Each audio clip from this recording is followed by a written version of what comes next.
कि जो 30 बरस से यथा स्थिति बनी हुई है, सिर्फ राजनीतिक तौर पर नहीं।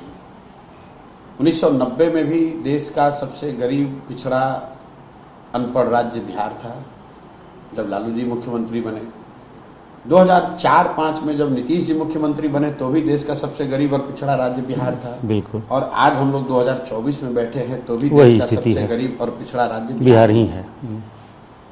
अब ये क्यों है?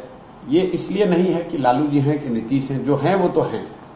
ये इसलिए है कि बिहार में जो लोग हैं, जो वोटर है, मतदाता है, वो इन सारी परिस्थितियों से जूझने, परेशान होने के बाद भी जब चुनाव होता है तो वो अपनी परेशानियों को भूलकर, अपनी एस्पिरेशंस, अपने बच्चों की बात छोड़कर, जात के नाम पर, हिंदू मुसलमान के नाम पर, लालू के डर से भाजपा, भाजपा के डर से लालू के नाम पर वोट दे देता है।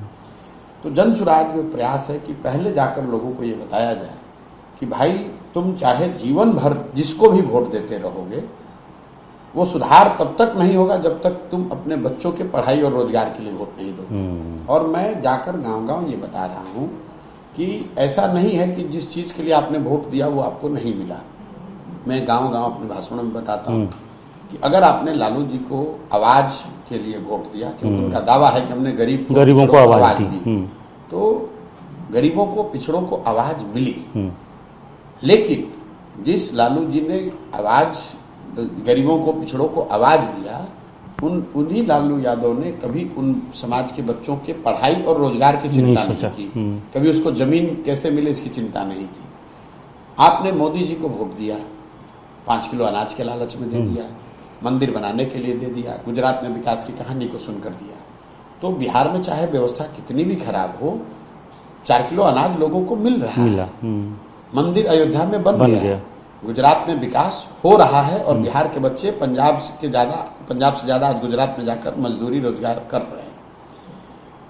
आपने नीतीश को वोट दिया कि नीतीश ने सड़क और बिजली ठीक किया है, तो भैया बिहार में नीतीश के राज में चाहे जितनी बदहाली है, सड़क और बिजली की स्थिति सुधरी है और बिजली घर घर आ गया है। मैं लोगों को, जनसुराज ये बता रहा है कि आपने वोट चाहे जिसको भी दिया, जिस बात के लिए वोट दिया, वो आपको थोड़ा कम या ज्यादा मिला है। लेकिन मैंने गांव-गांव जाकर ये पूछा है कि अपने बच्चों के सर पे हाथ रखकर बोलो कि क्या तुमने कभी अपने बच्चों के पढ़ाई, रोजगार के लिए वोट दिया? और 5300 से ज्यादा गांवों में 2 साल में जाने के बाद आज तक मुझे किसी एक आदमी ने भी नहीं कहा कि ना भैया हमने पढ़ाई या रोजगार के लिए वोट दिया। तो जन सुराज अभियान का जो पहला लक्ष्य है कि पहले लोगों को ये बताएं कि तुमको पढ़ाई, रोजगार क्यों नहीं मिला। इसलिए नहीं कि तुमने लालू को दिया, कि नीतीश को दिया, कि मोदी को दिया, इसलिए कि तुमने कभी इस चीज के लिए वोट ही नहीं दिया। तो जन सुराज की जो सीख है कि आप वोट चाहे जिस किसी को दें, जिस विषय के लिए दे रहे हैं वो ज्यादा जरूरी है। लोग को बात ये समझ में आती है कि ना भैया बात तो ये ठीक है, कहते भैया ये तो ठीक है, लेकिन हम लोग को इन तीनों को नहीं देना, ये लोग तो ठगा है, विकल्प होना चाहिए। आपने कहा बदलाव के लिए क्या तैयार रह गया? मैं आपको दावे के साथ कह रहा हूं कि 2/3 से ज्यादा लोग बिहार में आज बदलाव चाहते हैं, नया विकल्प चाहते हैं। वो चाहे भाजपा का समर्थक है, राजद का है, नीतीश का है चाहे किसी का समर्थक, बदलाव सब चाहते हैं।